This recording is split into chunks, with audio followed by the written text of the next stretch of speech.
Iyak sa nangyari si Stephen Curry. Parang playoffs na mga idol ang laban. Niyabangan pa ni Draymond Green si Zion Williamson. Kailangan ng Golden State Warriors na maipanalo ang game na to first quarter pa lamang nakalamang nga sila kaagad ng higit sa 11 points mga idol kontra sa New Orleans Pelicans. Napakaganda ng play na to off the backboard assist ni Draymond Green kay Trayce Jackson Davis. Sinundan pa yan ng another slam dunk ng rookie over Zion Williamson. 26-17 end of first quarter labang ang Warriors. Second quarter dito umiba ang ihip ng hangin at tila bang nabaliktad ang laban dahil lumipat sa New Orleans Pelicans ang momentum. Down by 11 sa first quarter at dito sa second quarter lamang umabot ng 16 points sa kanilang biggest lead sa home team. Dahil yan sa pag-ulan ng tres mula kay CJ McCollum na nagtala ng 5 3-pointers sa first half. Nabuhat naman ni Stephen Curry ang Golden State Warriors at nagtala ng 17 points din sa first half si Steph. Sama mo pa itong tough layup niya laban kay Zion Williamson. Speaking of Zion, nagtala lamang siya ng 7 points dito sa first half at pinagtatawanan pa siya ni Draymond Green ng ma-lockdown ni Dre.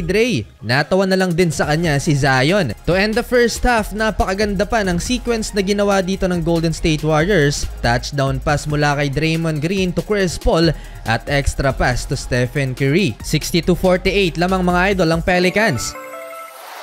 Third quarter, here comes the Golden State Warriors. Napakagandang pasa ni Stephen Curry kay Trayce Jackson Davis sa ilalim. Gumanda ang opensa ng Golden State Warriors. Andrew Wiggins spin move laban kay Zion Williamson. Nahirapan ang superstar ng Pelicans sa depensa ni Draymond Green. Bagsak pa siya nang sabayan siya ni Draymond. 5-point Pelicans lead, 71-66. Tuwang-tuwa na ang bench ng Golden State Warriors. Yun nga lang, after timeout, muling nag-run ang Pelicans at napakasakit nun. 11-0 run and just like that lamang ulit ng 16 points ang Pelicans. Napaka-unpredictable ng playoffs sa ngayon sa Western Conference with 1 game left. Triple tie ang Thunder, Timberwolves, and Denver Nuggets. Natapos ang third quarter lamang ng 13 points ang New Orleans Pelicans, 88-75. Napakagat na sa tuwalya si Stephen Curry. Kinakapos ang Golden State Warriors sa kanilang comeback. Fourth quarter X-Factor si Moses Moody. Balik sa single digit ang lead ng Pelicans. Pag natalo dito ang Warriors mga idol ay babalik sila sa pang 10th position sa Western Conference. Ibig sabihin nun, kailangan nilang maipanalo ang dalawang play-in games para makapasok sa playoffs. 9-minute mark, Chris Paul nakapagtala ng 3-pointer at kasabay nito may foul sa ilalim, 4-point play.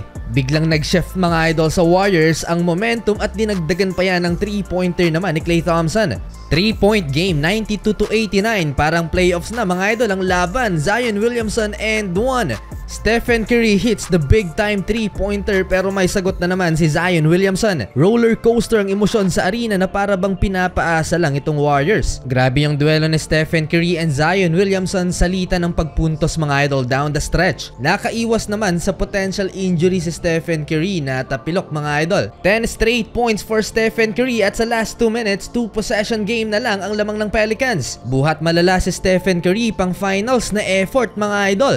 Pagod na rin si Zion Williamson. Last 1 minute, 3-point lead by the Pelicans, 109-106. Second chance opportunity, CJ McCollum big time 3-pointer, 112-106. Tinatamad na si Stephen Curry pero nakapagtala pa ng 3 si Steph, 112-109 at patay na ang shot clock. Last 15 seconds mga idol, nagmintis ang potential game tying 3-pointer ni Steph. Gumuho ang mundo ni Stephen Curry mga idol, sa huli panalo ang New Orleans Pelicans.